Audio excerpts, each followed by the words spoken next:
Welcome to everybody. Great to see you all here this afternoon, this evening to our seminar on poverty, human rights, and equality. We look very much forward to the discussion here. This is the second webinar in our series based on the book that Martha Davis, Amanda Lyons, and myself co-edited, Poverty and Human Rights and Poverty, published by Elgar Press just a few weeks ago, just fresh out of the printer. We started the project some more than 3 years ago. And when we started out these 3 years ago, we had no idea that between our start and now, there would be 1 year of a pandemic that definitely has highlighted numerous aspects related to inequality and poverty.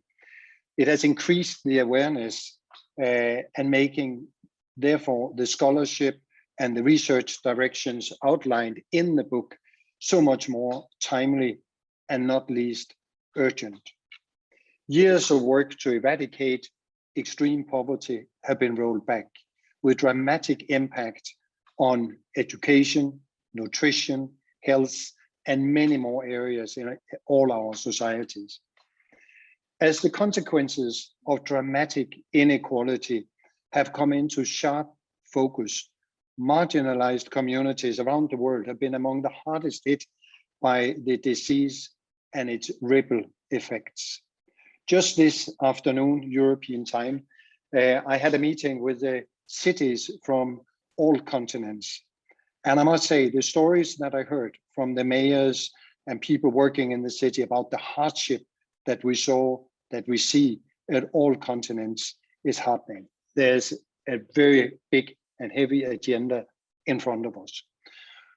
But luckily, we also see steps for change. We have seen a new Biden administration in the US taking important steps in addressing poverty. As well as we learned at the last webinar that we had in this series, that some 40 African countries these weeks, months, are taking serious steps to address or to create some sort of legal framework of social welfare system, to accommodate for the social needs in their states. So we see these mid and long-term perspectives in steps taken today, these very months. So this webinar will focus on the intersection between inequality, poverty, and human rights, looking for lessons learned and identify future challenges. It will be moderated by Martha Davis and myself. We have 4 outstanding panelists, and Martha will present each of them just shortly. After the panel, we will have a lot of time for discussion, and we look very much forward to probing questions and comments. Please put your questions in the Q&A box, and then we will send them on to the panelists and try to edit it a little bit. The webinar will also be recorded in order to share it afterwards on our website. We can already see that the previous webinar is already being viewed very much across continents again. But before we turn to the panel, I would really like to give the floor to Amanda Lyons to introduce and present the book. Amanda, over to you. Thanks, Morten. Hi, everybody. It's nice to be greeting you from Minnesota. Thanks for taking the time to join us today. And I have to tell you, it's very exciting to be holding the book here. It just came out, like Morten said, just a few weeks ago. And I think if you've ever been involved in a project, anything like this, you know what it's like to have it kind of tangibly in your hands. And it's really just such a wealth of expertise here. I counted up, we have 49 different experts who participated in this joint project. So it's really kind of a massive breadth of expertise that's collected in the book. And the experts, in addition to the great authors that are joining us today, really span different disciplines, different types of approaches. It's really an expansive look at the connection between human rights, poverty, and inequality. We have an opening in the book from the High Commissioner for Human Rights at the UN, Michelle Bachelet, and several different current and former special rapporteurs, treaty body experts, and also advocates and scholars who are working at the national level in different contexts. And so it's great to have this mix of expertise and contributions into the book. With this project, what we were really hoping to do is to bring some new insights and a new prompt for expanding the research and advocacy at this intersection.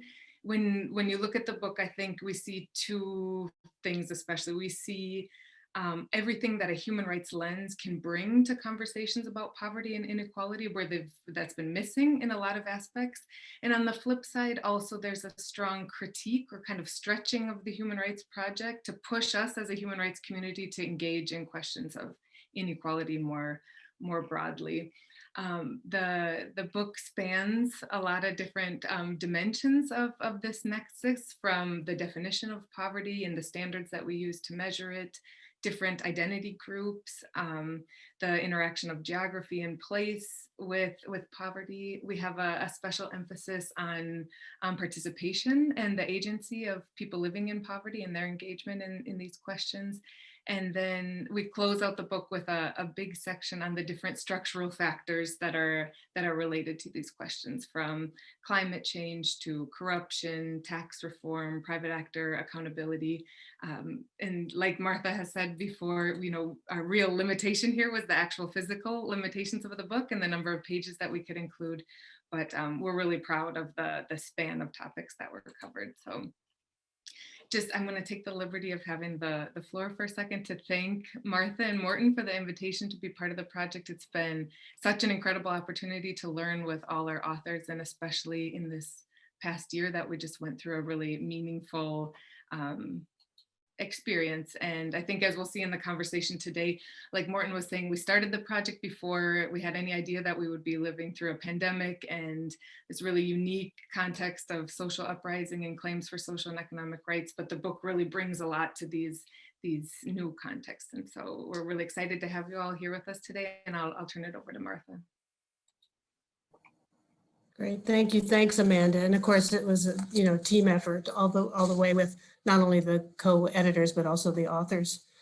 So we're thrilled to have 4 of the contributing authors here today to discuss the global challenges of poverty and inequality from a human rights perspective. Unfortunately, Gillian McNaughton, who contributed a chapter on inequality as a human rights violation and was slated to participate today, had to bow out at the last minute because of an emergency. Happily, we were able to secure another author, who you'll see on the screen there, Professor Mette Hartlov, and she stepped in. She contributed a chapter to the book on human rights and health, and she's a professor of health law at the University of Copenhagen, where her research focuses on health and human rights, non-discrimination, and application of new technologies in healthcare service.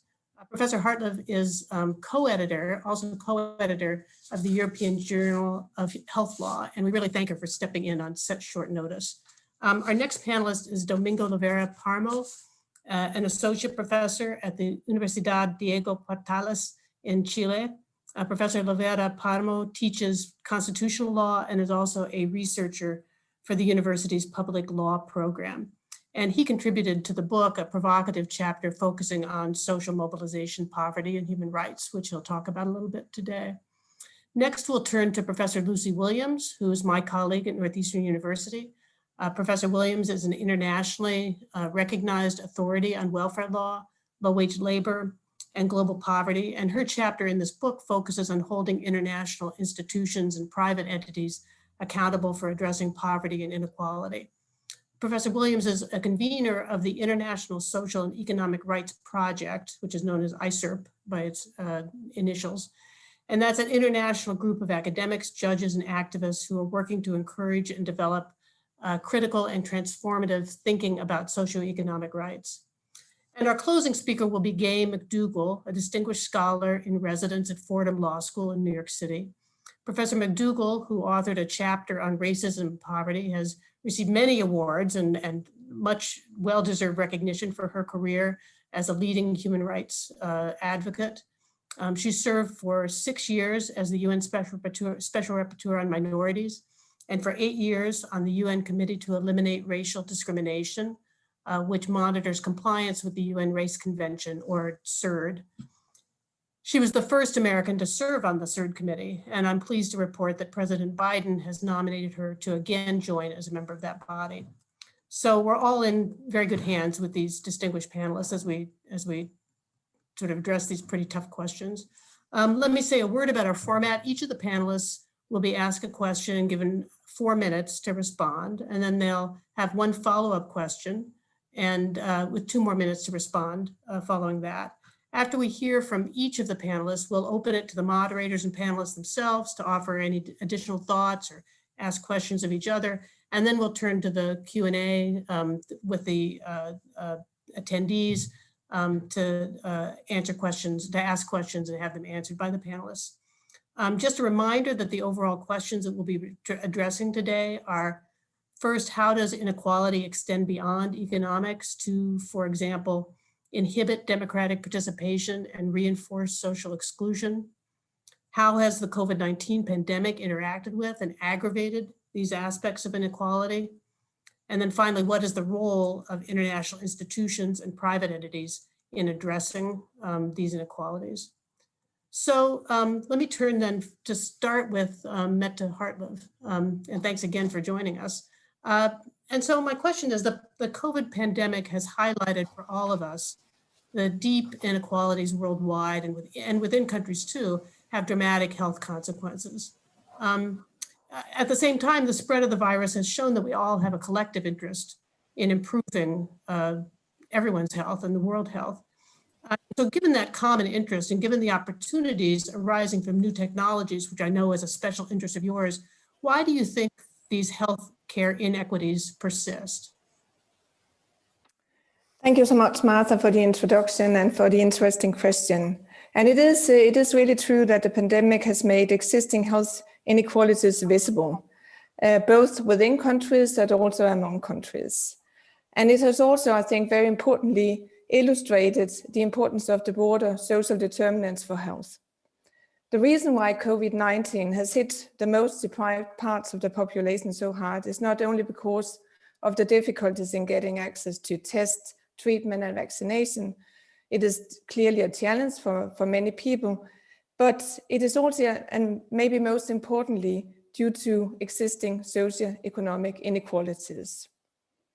The most deprived parts of the workforce has been frontline workers during this pandemic.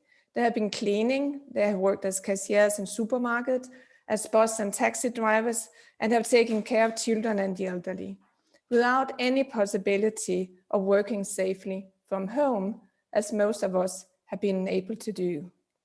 They also often have poor living conditions, leaving many people in small spaces with no options for isolating. So no wonder that most of the COVID-19 health burden has been on the most deprived, as we also heard Morten mention in his introduction. And it's also, I mean, the pandemic has also fortunately made clear that we can't protect ourselves if we don't care about protecting others. It has demonstrated how vulnerable each and every one of us are and how interconnected and dependent we are on others.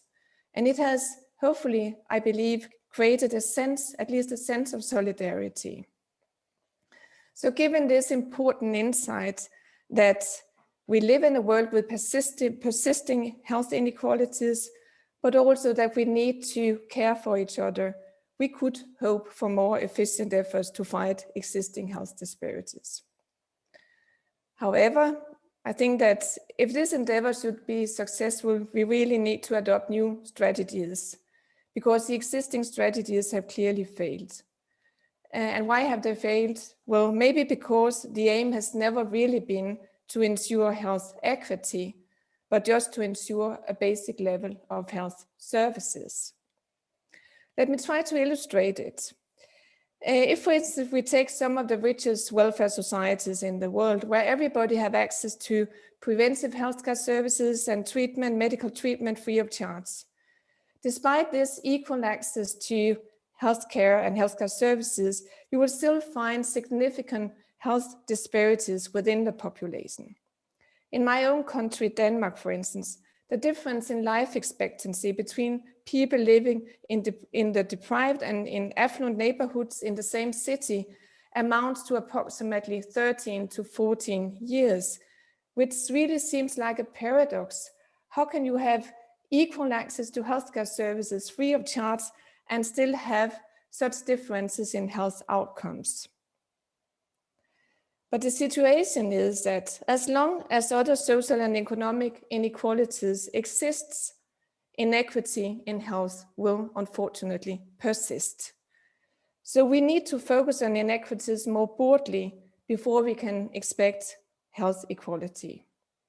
So a way forward would definitely be to provide a more comprehensive range of opportunities to everybody, not only to have access to healthcare services, but to a decent salary, decent house, and decent social services in general. And of course, especially to those most behind.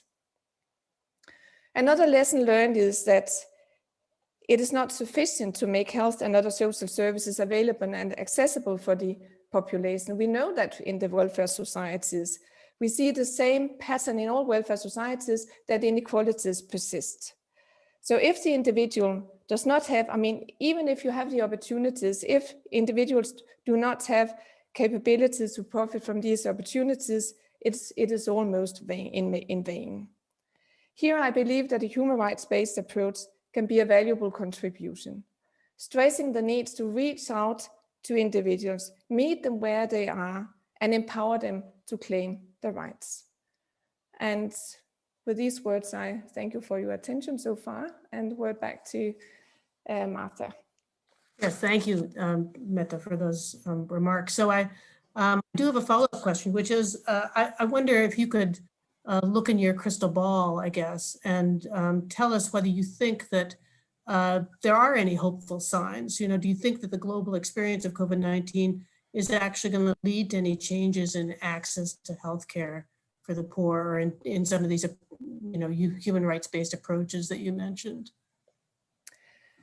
I think it has been very clear that if we need to protect each other, and we need to protect the other person to protect ourselves, then we also need to be more generous in providing access to healthcare services for the most deprived parts of the population, both in our own country, but also across the globe. So I think that in the short term, I think we could see some kind of solidarity. They're not clear signs if we, for instance, are talking about vaccinations, but there are small steps forward to ensure that vaccination will be distributed across the globe, because it has an impact on all of us. But the fact that you actually try to ensure better access to healthcare services for the poor does not necessarily mean that we can fight inequities. And this is where I think that it is so important that we look at it in a broader and take a more comprehensive view on inequalities. They're all linked together. And even if you provide healthcare services, it doesn't really help if the basic social conditions are still very deprived and unequal. So I'm a bit hopeful in the short term when it comes to access to some kind of services, for instance, vaccination, because it's important to all of us. But I'm not that optimistic when we look at it in the longer terms. It needs a very determined effort. Great, thank you. Morten, let me turn it over to you. Thank you very much, Mette. And let's now continue with Domingo. Domingo is with us from Santiago, Chile. I must say, really a hotspot on some of these issues that we follow very closely. So I just needed to change the screen. That we follow very closely these days. I think what is happening in Chile right now is we really set an agenda for many other countries.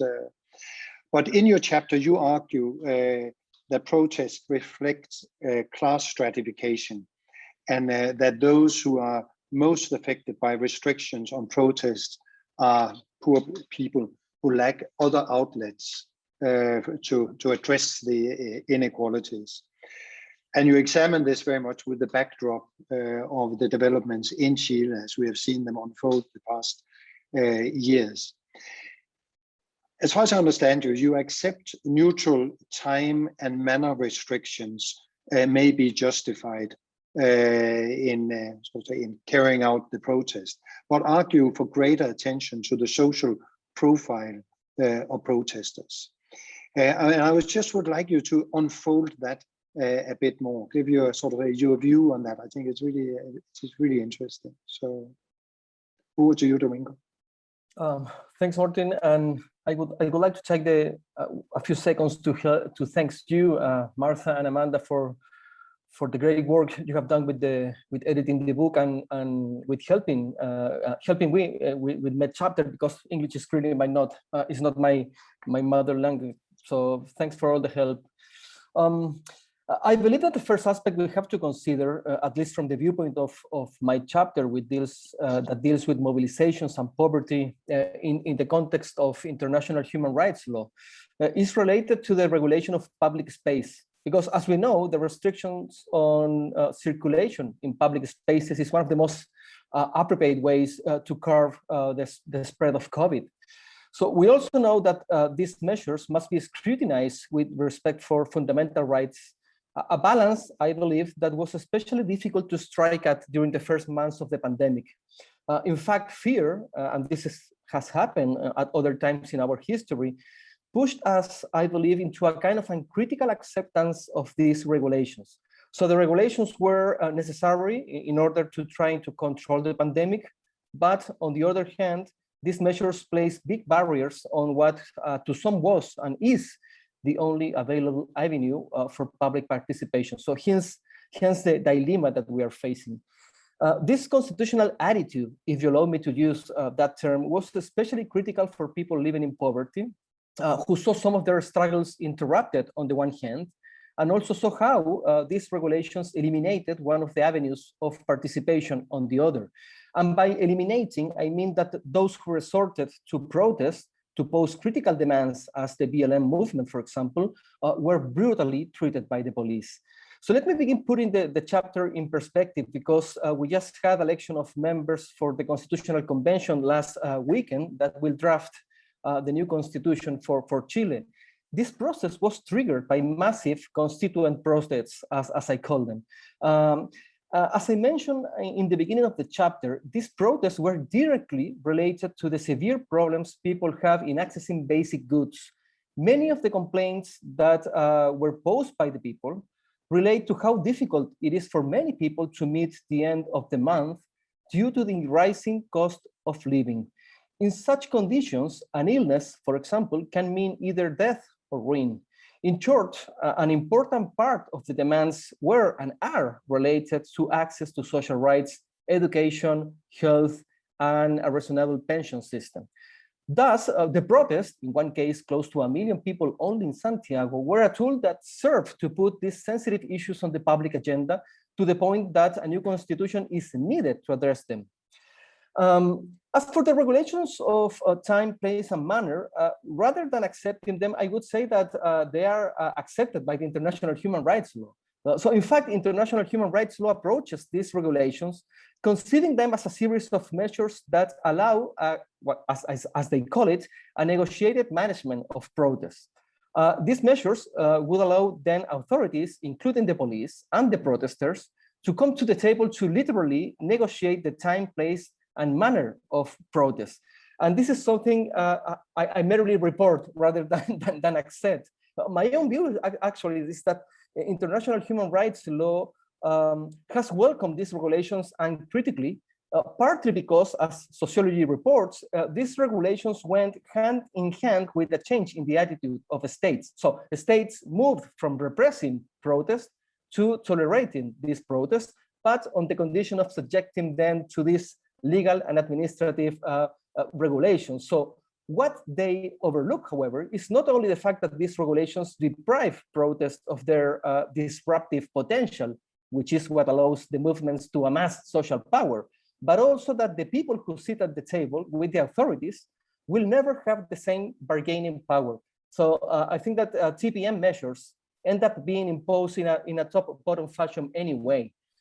If this is true, and I finish with this, if this is true for ordinary people, it is even more traumatic for people living in poverty who, for many reasons, may not even fill out the forms that are needed to trigger those kinds of negotiations. So in the chapter, I'm trying to bring the principle of equality in, so we can rely actually on the standards that are already well known in human rights law to expand the view and to call for a more case-by-case application of these regulations on protest.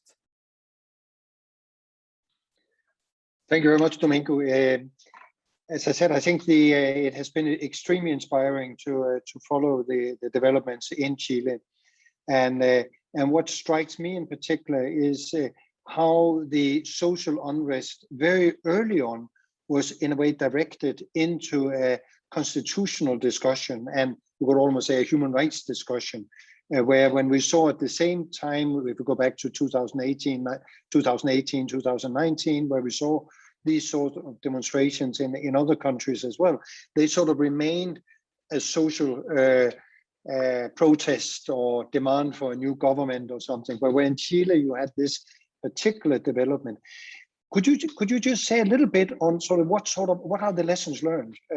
And of course, I know we are not in the end of the entire process, so many things can still go wrong for sure. But can you sort of say what would you say? How would you advise others in other places? Oh, that's a very good question, Morten. I would say the following. We have a peculiar transition to democracy in Chile. So we had this long dictatorship and the different from other countries, we transited to democracy, not giving us a new constitution. So what happened in Spain or Brazil in 1988, but we started transiting to democracy with a constitution that was imposed in the very middle of the dictatorship in 1980 by the Pinochet's regime. So what is the lesson that can be learned from the Chilean experience?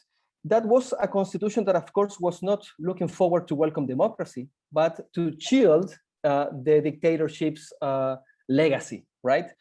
So it was full of traps and locks, as we call them now. High quorums to amend legislation, like regular legislation, let alone constitutional reforms. A very conservative constitutional court that was basically playing the game of the guardian dog of the constitutional regulations.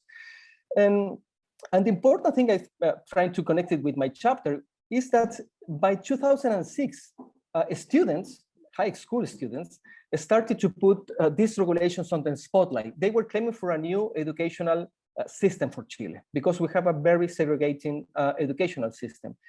And the important thing, I think, was that they started to actually addressing the educational system, but in the very short run, it was clearly that the problem was the constitutional regulations. So they started talking about segregation in public educational schools, the lack of public funds for funding those public schools. But in the short run, we were talking about constitutional quora for amending the constitution, constitutional quora for passing the laws, what was the role of the Constitutional Court, why only the president can fill bills that bring expenditure to the state. So in a few months, we were talking about the constitutional structure. I think that the biggest lesson to be learned is how to maintain a constitutional scheme open to be confronted and challenged by the people. If you present a constitutional scheme that is close to receive those demands, then we have what we had in October of 2019. Thank you very much, Domingo, and I'm sure there are many other issues that we can come back to in the discussion. Over to you, Martha. Thank you, Morten and Domingo. So far we've heard from Meta that in addressing health issues and poverty, that really structural changes, a structural approach is really needed, that just simply making the healthcare available won't be sufficient. And now Domingo has talked about really how that kind of structural realignment or reassessment might happen. And I think Lucy is going to continue in that vein. So Lucy, you in your chapter are urging human rights activists to think beyond using UN conventions or litigation to enforce nation state constitutional entitlements, to stop thinking only about the state and instead think about making both international financial institutions, maybe like the World Bank, and multinational corporations accountable for human rights violations. And I wonder if you could comment on what kind of opportunities there are for that kind of approach.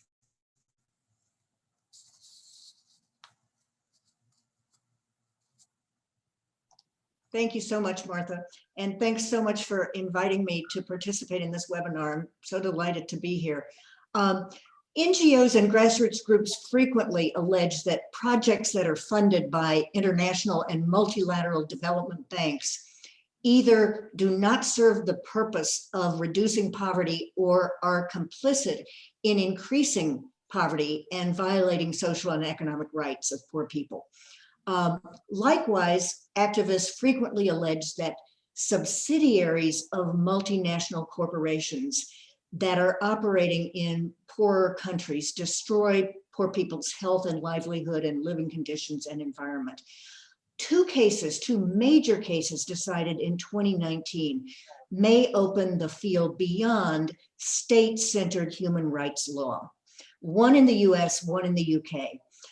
In February 2019, the United States Supreme Court held in a case called Buddha Ishmael Jam versus the International Finance Corporation that the IFC, which was established in 1956 as the arm of the World Bank Group that finances projects by private corporations in poor countries, does not enjoy absolute immunity from lawsuits in the United States.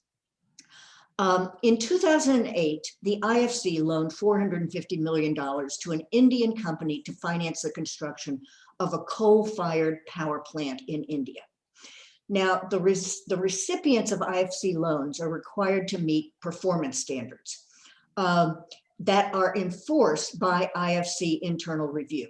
In this case, the Indian company had to comply with an environmental and social plan designed to protect areas surrounding the plant, and the penalty was loan revocation if they didn't comply. In 2013, an IFC internal audit found that the company had not complied and that the IFC had not adequately supervised the project.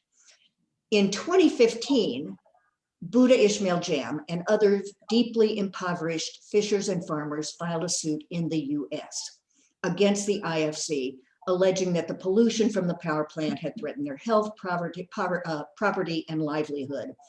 And after the Supreme Court ruling saying that the IFC was not absolutely immune, which was a huge ruling, the case returned to the lower courts seeking damages and injunctive relief because it had to determine whether the IFC's action is commercial in nature. And if it is commercial, whether the particular activity involved in the case bore a sufficient nexus to the US to permit the case going forward. That's where the case now stands. The second case was in April 2019 in the Supreme Court of the UK, Vendata Resources. It was brought by 1,826 Zambian villagers against the UK-based Vendata Resources company and its Zambian subsidiary, and it held that the case could proceed in the UK. The Zambian citizens alleged serious injury to their health and ability to form because of toxins that were being put in their sole water supply as a result of a copper mine. The case was to go to trial late last year, but it was settled in January of this year. But most importantly, in February of this year, 2021, the UK Supreme Court confirmed that decision in a very important case of Pabi versus Shell that confirmed that parent companies can be held legally responsible for harms committed by their foreign subsidiaries. And in this case, Nigerian farmers could sue Royal Dutch Shell and its Nigerian subsidiary in the UK courts.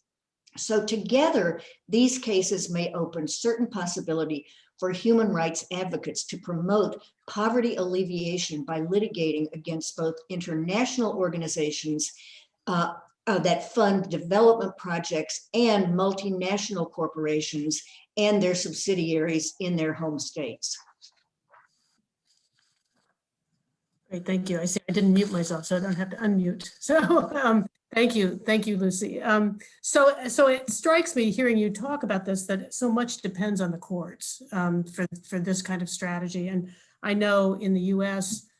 We can see the sort of dramatic narrowing of the ability to sue corporations under the Alien Tort Statute, for example, which was at one point something that many advocates thought was going to be a way to try to bring human rights home.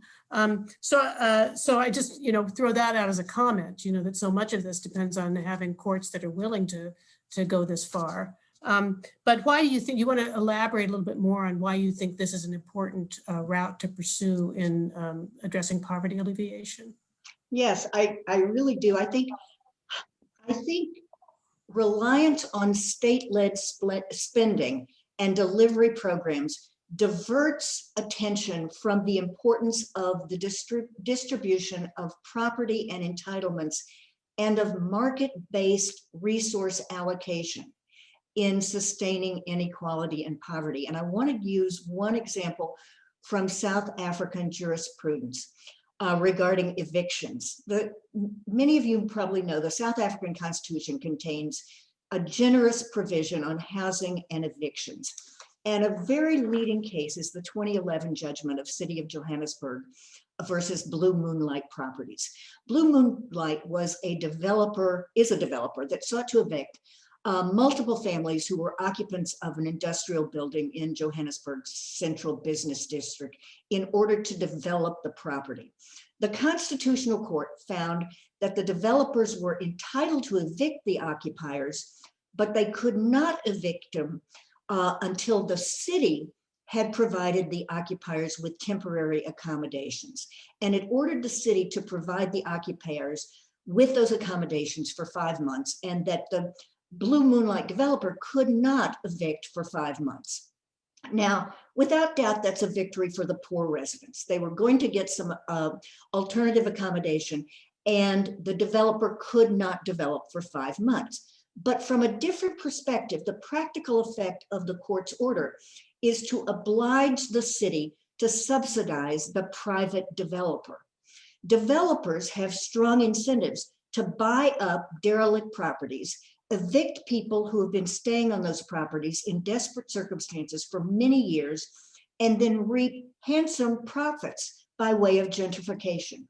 No one in the proceeding, nor the court, nor the progressive bar, addressed the distributive consequences of the decision, which were in essence that the city, i.e. the taxpayers, are forced to absorb the social dislocation cost of economic development with little or no contribution from the developer. And so what I'm saying is that I think human rights advocates need to be thinking about the market resource implications of our human rights advocacy. That's great. Thank you. Thank you very much. Let me turn it back over to Morten here. Thank you very much, Lucy. Really interesting. And again, I think there will be a lot of questions to be followed up, but I think one of the agendas of many human rights cities is very much what you point to here. I mean, how can we actually control the markets and the finance sector in the housing area? So really interesting. Let's come back to that. Gail, great to have you here as well.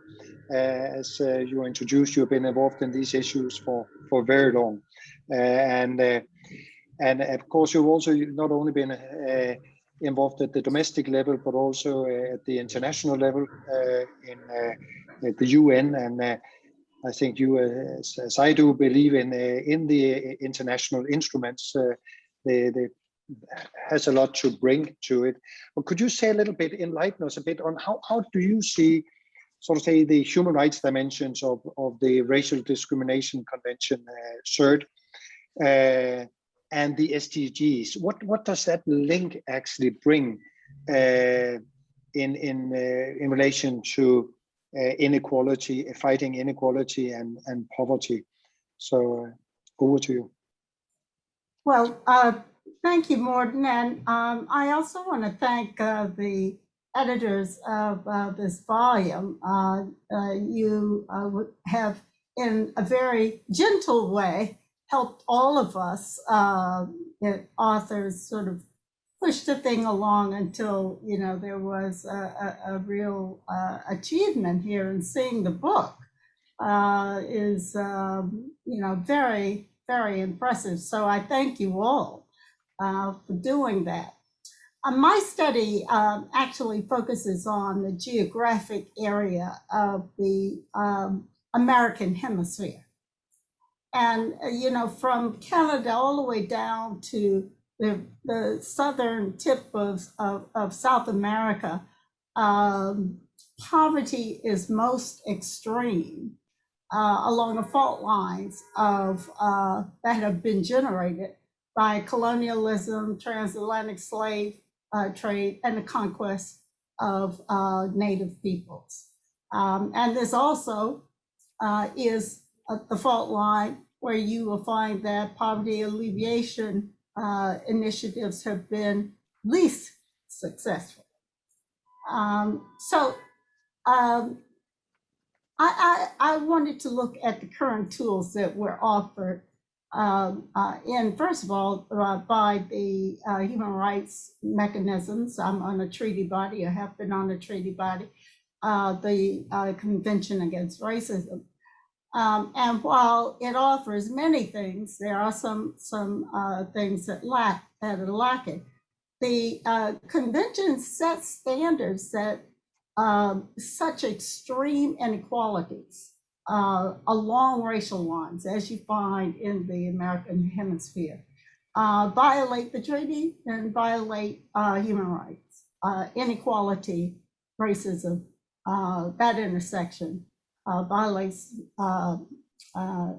human rights.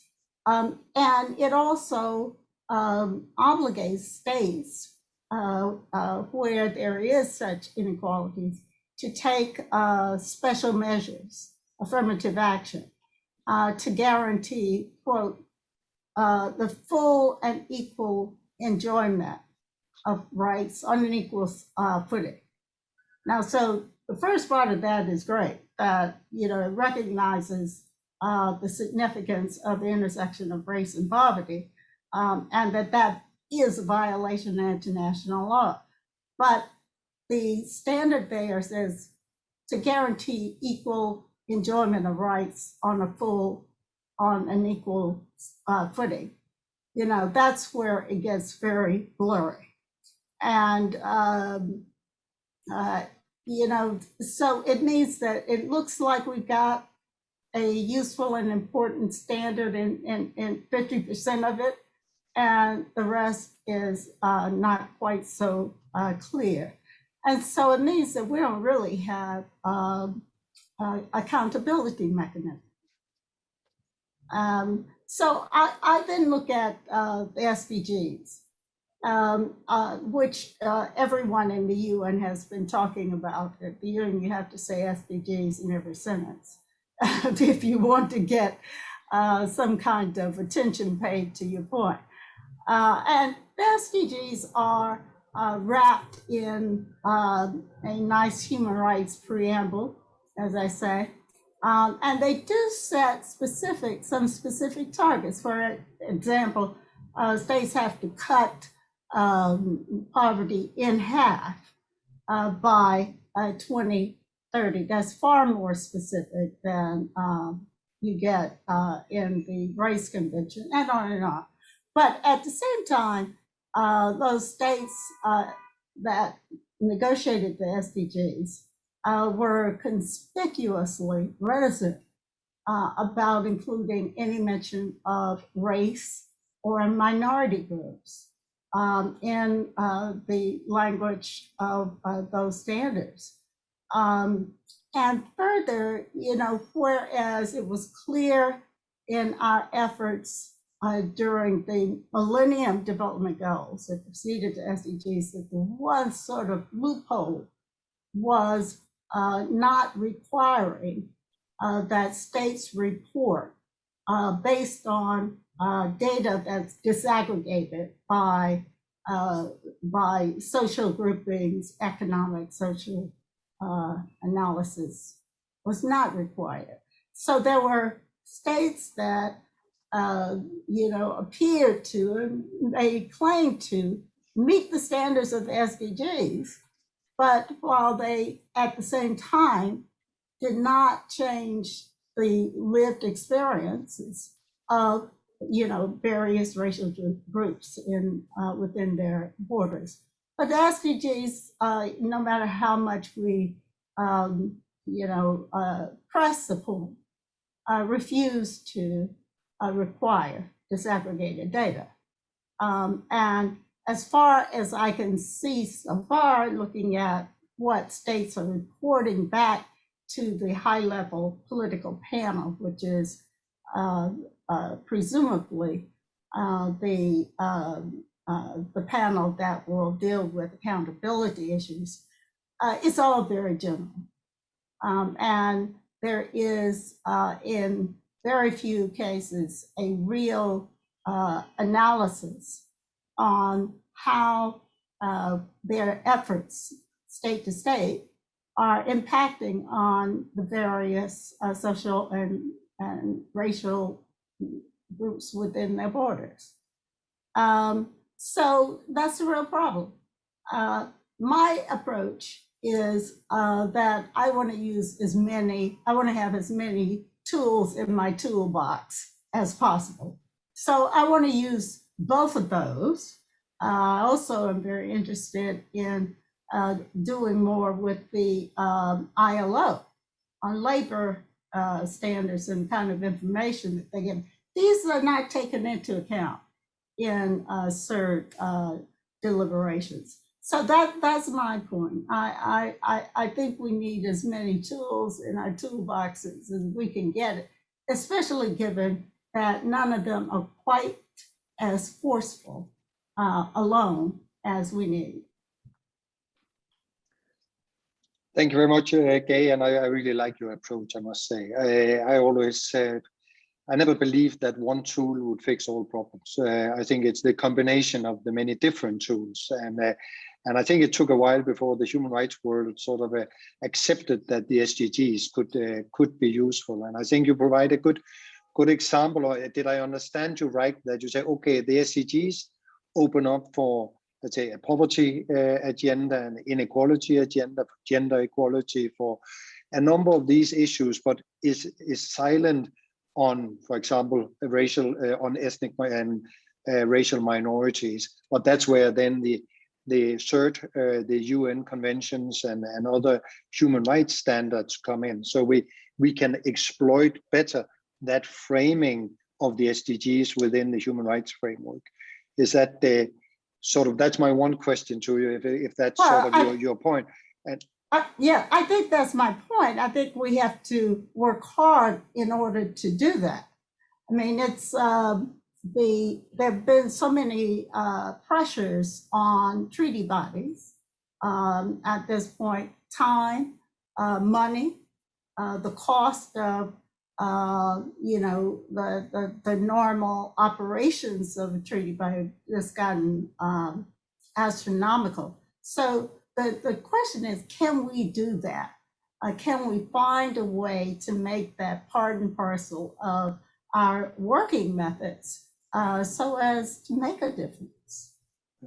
But I would actually also ask you another question that of course, you mentioned the affirmative action, which was, let's say, for long, not a very popular instrument. Do you think affirmative action can actually become more popular now in where everybody, or sort of the poverty, the inequality agenda is picking up? Or do you think it's sort of still not liked? oh, it's not liked. What I think has to be, we all have to do a better job on making it about creating societies that work for everybody. And until we can convince larger societies that it is, you know, that it's not a zero-sum game. It's about the economies, it's about the benefits of society growing better and better by involving the talents and abilities of all the people living there. That's a lesson that hasn't been, you know, conveyed well, and I think that that has to be worked on before we can really get full acceptance of the necessity of special measures of affirmative action. You know, I think that it's been my hope that one of the lessons coming out of this COVID pandemic is this question of how we are one human race. It's not even just one country anymore. It's one human race. We all need to gain the benefits of the society if any of us will survive. And I, you know, the hope is that that lesson is actually conveyed at the end of the day through as one of the lessons learned of the COVID pandemic, and that it is a lesson that then is extended to other aspects of inequality. Thank you, Gay. Yeah, thank you, Gay. That's a sort of sobering point to end this part of the discussion on. I want to remind people that are online here that you can send questions in via the chat, and they'll be fed to me, and I'll distribute them to the panelists. But before we move to that, so get going on your questions now. But before we move to answering those questions, I want to see if there are any of the panelists who have questions for each other, or Amanda, who has been online here, if you have anything that you'd like to add.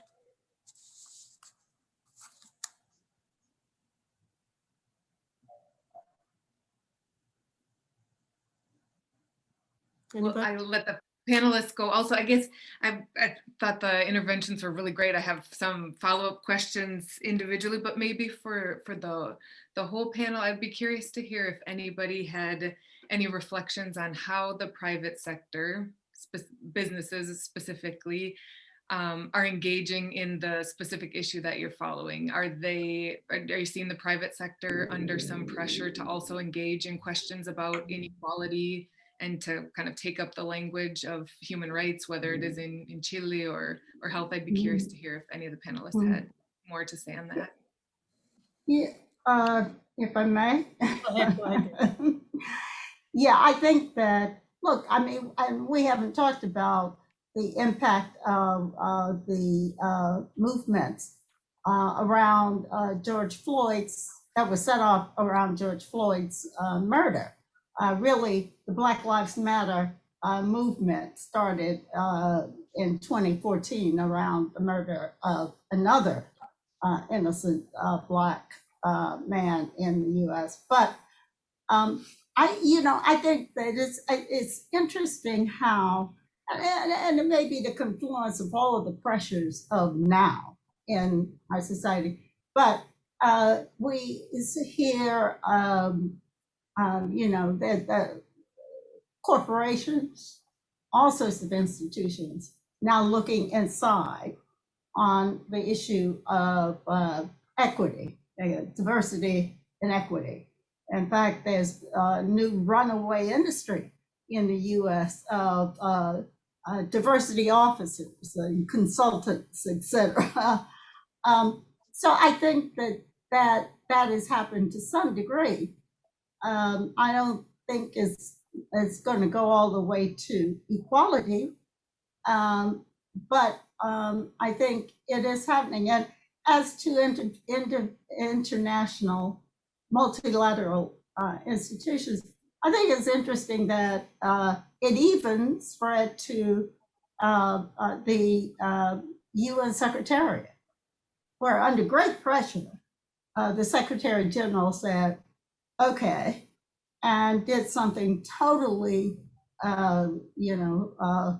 unprecedented, had a town hall meeting, global, within the staff of the UN, never before, to say, look, okay, let's admit there is a racial issue within the UN. And he tasked the heads of all of the units and divisions and what have you, even down to the country office levels, to hold a series of conversations within the unit about that, and to come up with measures within a year to significant measures to address it. It will be interesting to hear at the end of the day what those measures are, because, and I've been involved in some of those internal discussions as a consultant, but many, not all, but many of the problems that are anti-Black racism problems within the Secretariat are derivative of the anti-Black racism within the member states. So, this gets to be more and more difficult for the Secretary General. So I think going to more to the issue of that Domingo was talking about, I am a firm believer in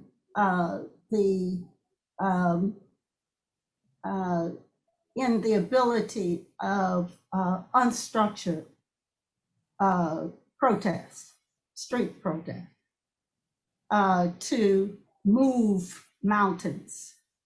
But it really has to be broad-based. I mean, I've been in the street protesting since the 60s, 1960s.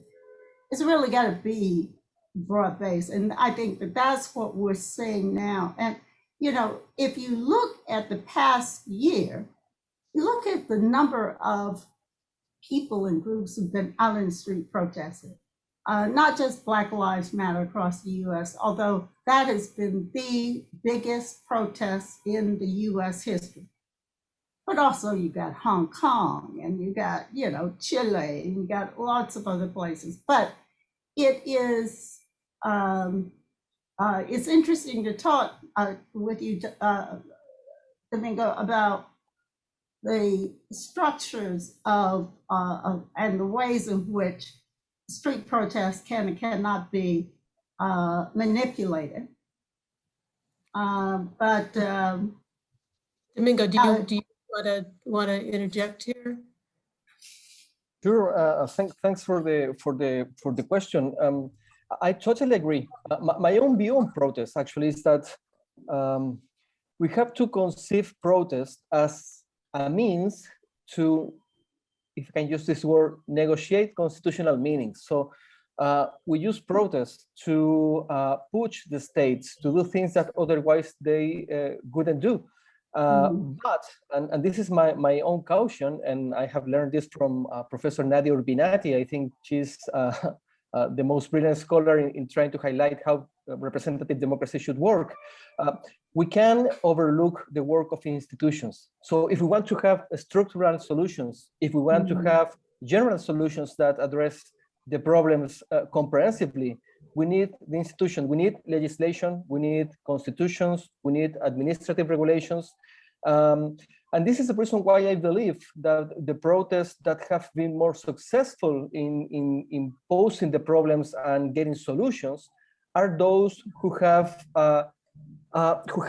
created a dialogue, although a tense dialogue, with institutions. Because we have had in the recent past, I'm talking about the Occupy or the Indignados in Spain, we have these movements that have withdrawn the dialogue with the states. And these movements, besides they were big movements in some point, have become meaningless in political terms. They haven't achieved anything. So I think that we have to be conscious about not falling in love with the movement, which is something important, of course, as a force that will move the people, but also be politically strategic in going and facing the states and the institution to get solutions. Great, Yeah, thank you. can I add something to that, Martha? Yeah, Lucy, go ahead, sure. Yeah, I just want to say, when Gay said earlier that you need as many tools in your toolbox as possible, I really believe that.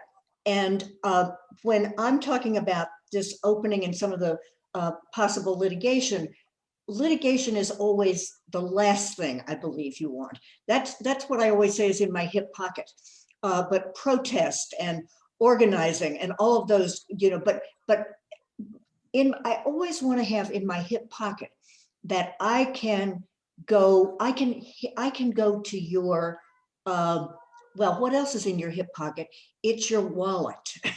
And that's what I want to be able to go to. Because if I can get to your wallet, then you're going to change. And Amanda, I'm so glad you asked that question. How can we get private parties to change? Go to their wallet. And yes, and Martha, when you said, yes, the Alien Tort Claims Act, no, we lose on some things and then we come up with a new creative way of reaching our goal.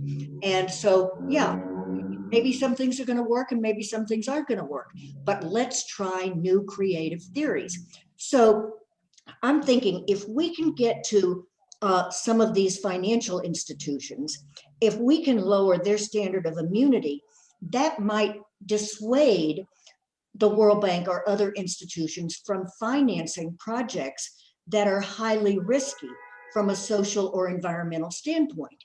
If we can say you may be liable, they may look more carefully at what they're going to fund, or they might internalize the social and environmental dislocation cost and harms into their investment decisions. Or if we can make Shell Oil liable for duty of care over their Zambian subsidiary, then they're going to show a greater duty of care. So, you know, even if we don't have to sue them, if they just know there's the possibility of suit in the UK or in the Netherlands, which there's another case that has just come out of the Netherlands High Court saying they can be sued in the Netherlands. If they know that's in our back pocket, that's another tool. And then we can combine it in a multi-forum strategy. Great, thank you. So we're starting to get some questions from the audience, and I'm going to, Lucy, since you were just speaking, one of the questions I got, I don't want to get too legal nerdy here, but one of the questions I got is a kind of more technical legal question. I'll just throw it to you quickly. And the question was, in the UK cases, was forum non-convenience an issue? Oh, that's a great question, actually, and I can answer it very quickly. One of the questions that the UK Supreme Court had to answer was Zambia, not England, the proper place for the claim to be brought? And interestingly, unlike in the US, they then had to answer, if Zambia was the proper place, was there a real risk that the claimants would be unable to obtain substantial justice in Zambia? Mm-hmm. And so what the UK court said was, yes, maybe Zambia was the right place for it to be brought in terms of where the witnesses were and the convenience. But then they said, but you can't get, the plaintiffs in Zambia could not get, would be unable to obtain substantial justice because, and this I thought was so important, because the plaintiffs were living in poverty and were unable to fund legal representation. And they also said that Zambia lacked legal teams that had enough experience to handle this scale and complexity of litigation. And in the UK, they had this law firm Lee Day that had been fighting for 4 years pro bono to bring the case. And so the court said it's okay to bring it in the UK. Very interesting. Thank you.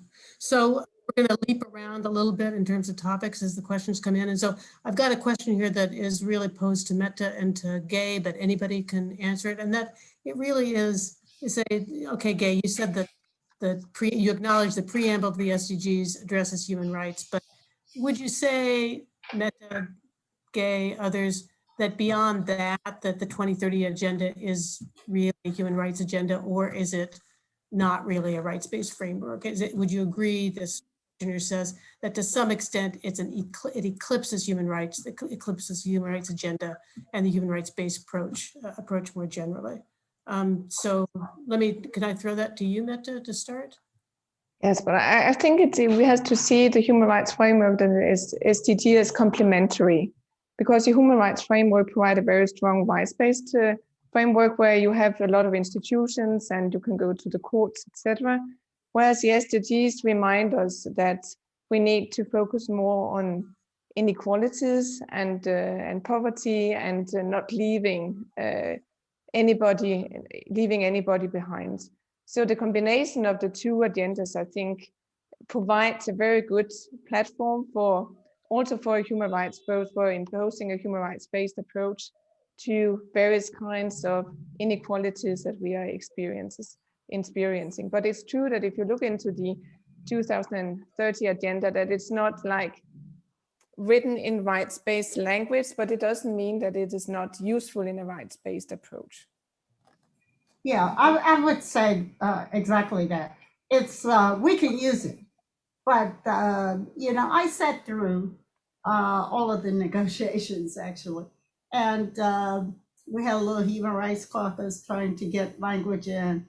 We were very unsuccessful at that, and that's why I said that it's wrapped in a sort of a preamble, because I think behind the negotiated SDGs. That the Secretariat, the Secretary General's staff said, look, this is really not going to be acceptable. So that's why they wrapped it in, other language. But the standards there are not, human rights-based standards or approaches, or the people who actually negotiated those goals did not want to see them as human rights based. But we do what we can, what we have.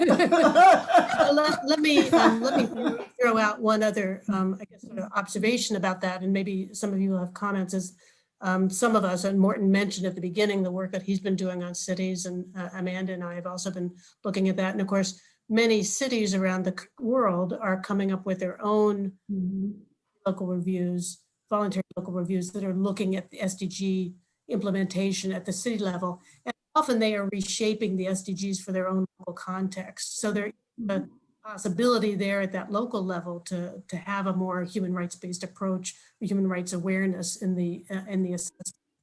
And so I thought maybe I'd just throw out in general whether any of you see opportunities, working at the city level or using that kind of interaction between the city and the national as a way to make progress on any of these issues. I definitely believe so. I mean, my own experience as a teacher is that the SDGs really opened the students' minds to human rights. I mean, they understood the SDGs. It's also the way that they are visualized with these rainbow colors, etc., and with the pictograms. So it really opened their minds. And I think also in a city setting where you want to engage people in different kinds of actions, it's really powerful. It's power because it's easy to understand and easy to associate with. But it also needs human rights actually to have power to really gain through the system and to all the structural challenges that you are facing. Yeah, I think that the important thing is that it makes clear that inequality is not acceptable. And that's a message that is being sent out from, you know, intergovernmental multilateral levels. I think, at least from the point of view of a US activist, that right now we've got to focus on most, if not all, of our activism on city, you know, state, city, and even county-based activism and work. So I agree. I would say that if now Meta, she was earlier talking about sort of the, what you would say, the welfare paradox. Meta, you need to mute, Meta. We're actually sitting in the same room. Yeah, So, exactly. that's also why I take out the earplugs every now and then. It's not because I don't want to hear her, but, you know, when she talked about the what you would say the welfare paradox, or what we sometimes call the Nordic paradox. And I think we see a bit the same with the SDGs, where in a Nordic or in a European welfare state and other welfare states for that sake, if you only go for the SDGs and you sort of take that outset, what we see here is that it's a low-hanging fruit. It doesn't bring it brings very little except from a feeling of I feel good. Our city is perfect, and when you see what sort of with the language, we cannot do everything, so we pick maybe SDG 1.5, etc., a number of selected, and it's sort of say really the low-hanging fruits.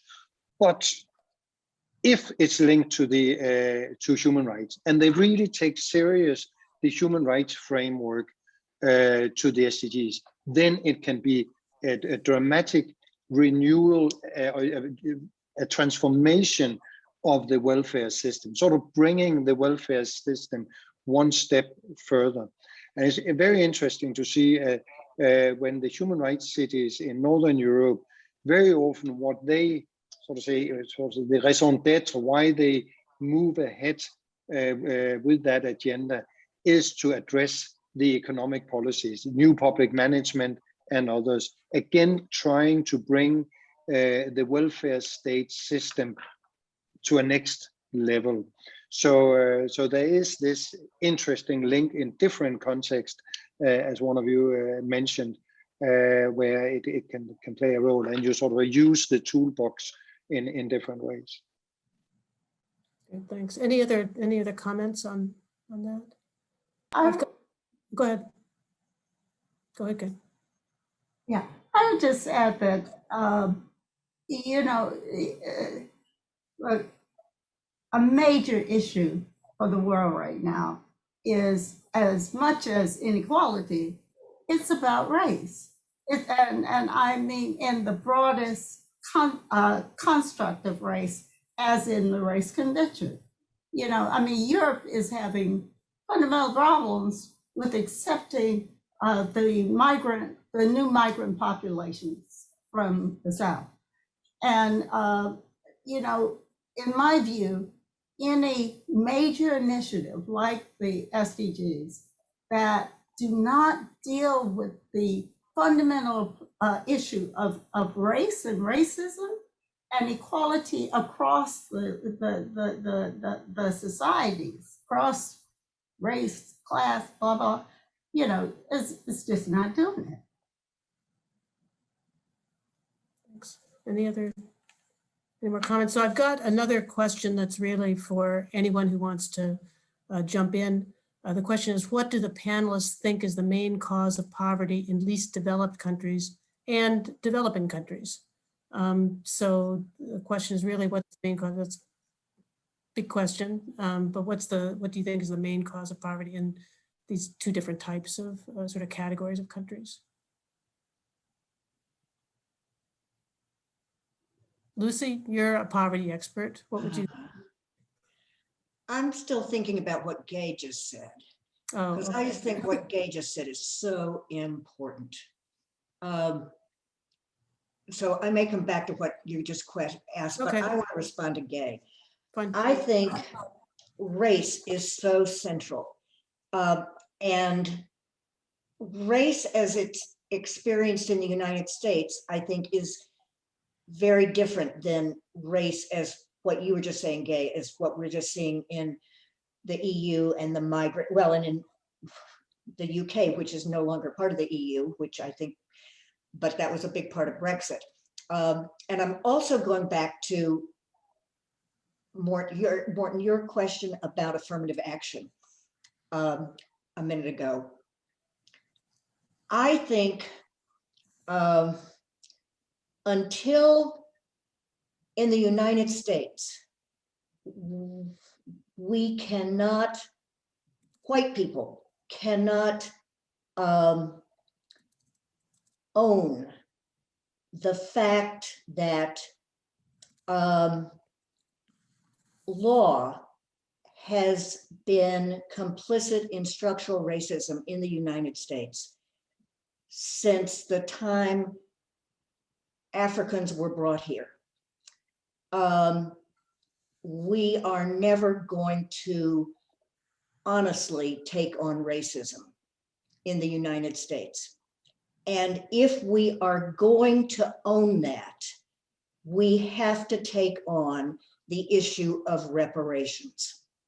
And that means we have to accept completely the honesty, the integrity of affirmative action. But that is going to require a serious, honest conversation that we have not been able to take on. I don't know how that compares to what you're saying, Gay, about what is going on in terms of race in Europe. But that is something I deeply, deeply feel about in the United States. And I believe racism is the heart of poverty in the United States. If you look at our legal structure from the time, you know, people, I was on a Zoom the other day and people were talking about the New Deal and FDR in the United States being progressive. And I said, stop. The New Deal in the United States is a pillar of structural racism in the United States. And we have to own that, because that is where our income and asset inequality is central. And if we can't own that, then we're not going to take on race. And our legal, so I'm sorry, so I guess I am answering in part, why do we have poverty in the United States? We have poverty because our legal system has structured it.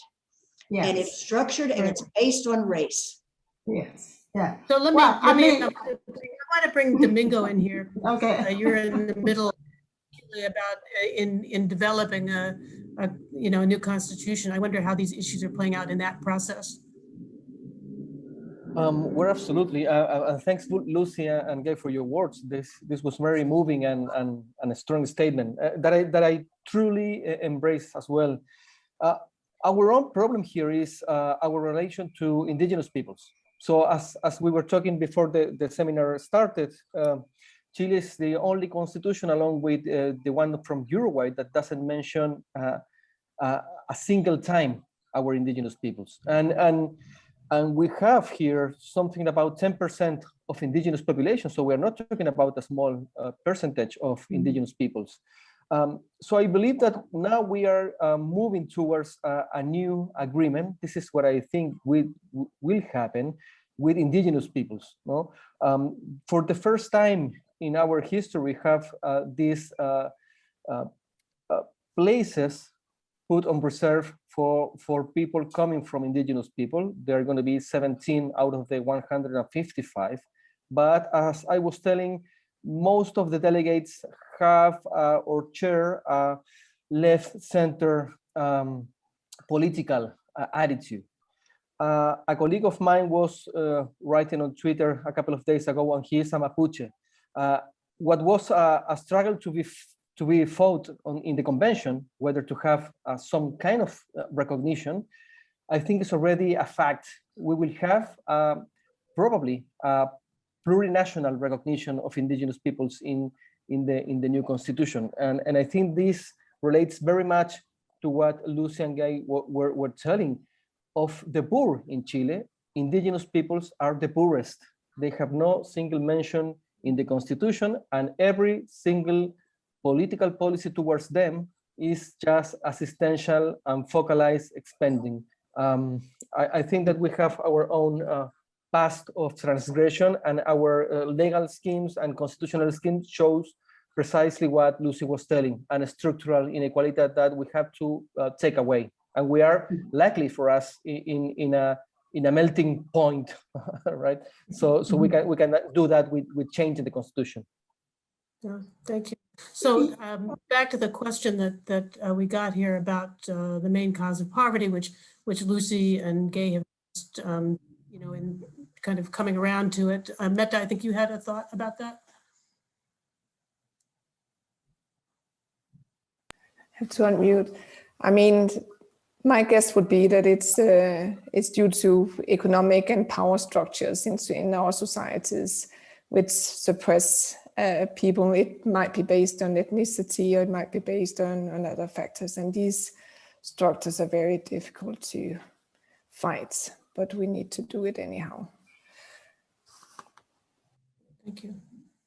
Other comments?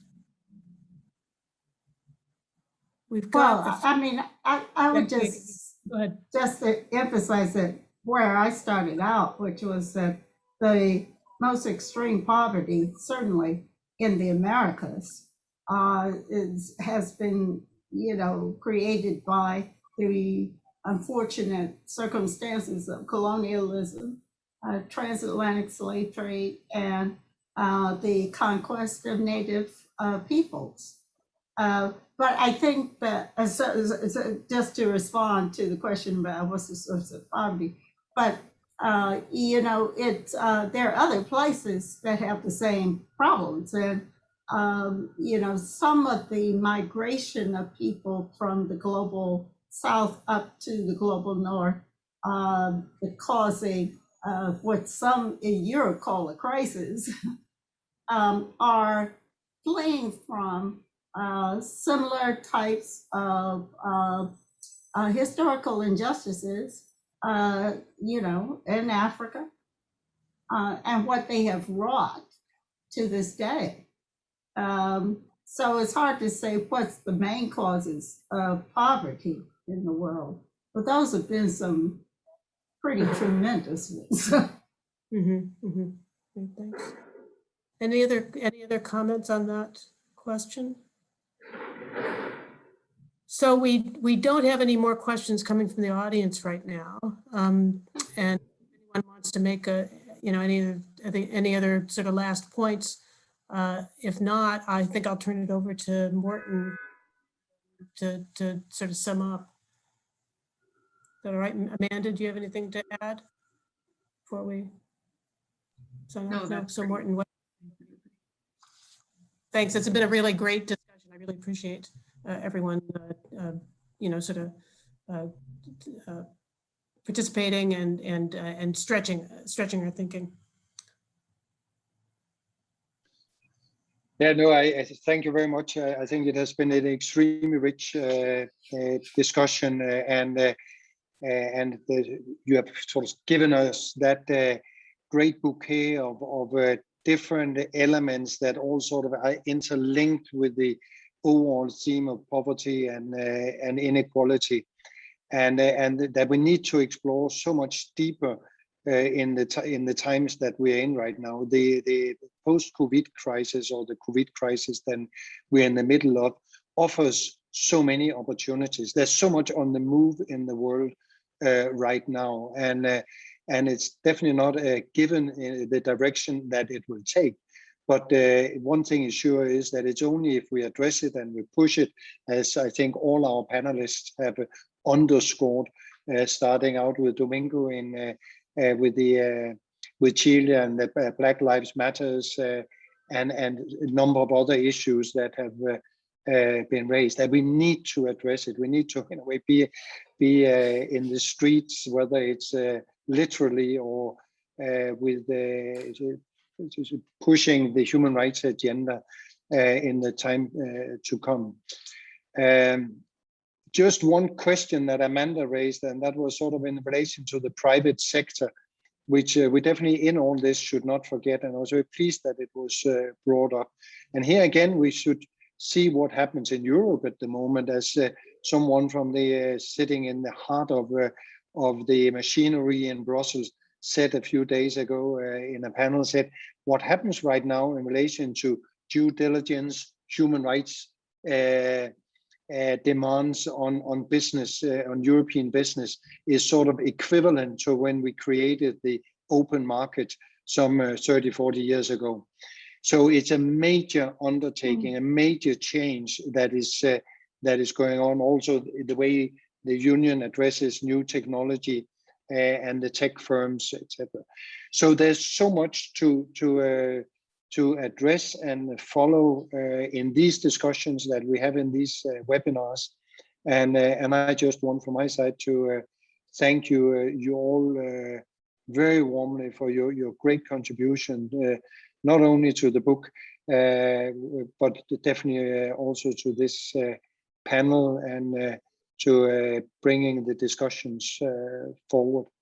So I look forward to a continuation, and just want to thank you all, and thank Martha and Amanda as well for the great collaboration on preparing the webinar as well as the book. And I have to say now we've sort of handed out flowers here, so I really want to thank Martha who was the original initiator of the book. And as always, Martha has a very good nose of where things are moving. So 3 years ago, she already realized that poverty and inequality will yet again grow high on the agenda. It has been there before, but then it seems to dip.